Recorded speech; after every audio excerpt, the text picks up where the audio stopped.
Bata pa lang si Charmia, tinutokso na siyang negra ng kanyang mga kamag-anak. Kaya naman lumaki siyang inggit na inggit sa mga taong mapuputi ang balat.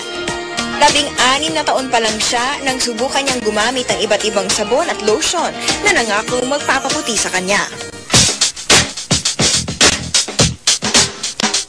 Kaya nang nabalitaan niya na may bagong produktong mabilis magpaputi, hindi na siya nagdalawang isip pa. Agad niyang sinubukan itong Gluta Spray. Gano'ng katagal ka nang gumagamit ng whitening spray? 3 weeks na. And nakita ko yung effective niya for 2 weeks. Nag-lightening yung skin ko, nag-blooming yung skin ko, tsaka sabi nila bumata daw yung tsura ko.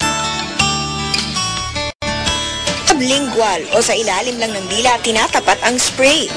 Yan, nilulunok mo? Hindi. After 20 seconds, pwede mo na siya nilunok.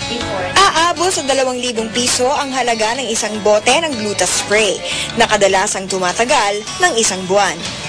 At kahit na 2 buwang buntis, tuloy pa rin sa paggamit ng Gluta Spray si Charmia. Napagtanungan ko na yung doctor ng company namin.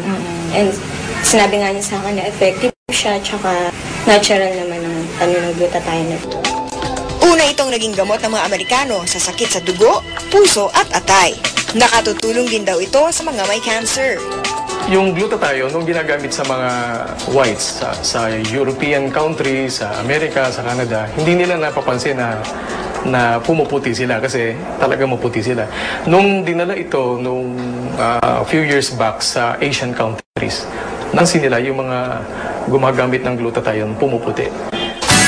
At para mas epektibo ang pagpapaputi, iwasan daw uminom, manigarilyo, at magbabad sa araw. Humahad lang daw kasi ang mga ito sa bisa ng gamot. Sa isang survey ng Sinovate, isang market research company, lumabas na 4 sa 10 Pinay ang nagsabing mas maganda kapag maputi ang isang babae.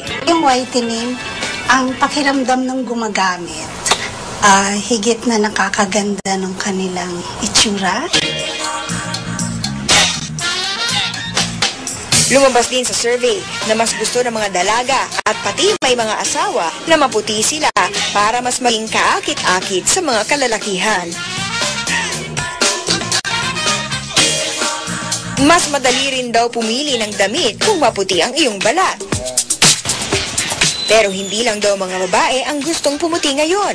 Ayon pa rin sa survey, 9 sa 500 respondents na lalaki sa Metro Manila ang gumagamit ng whitening soaps at lotion.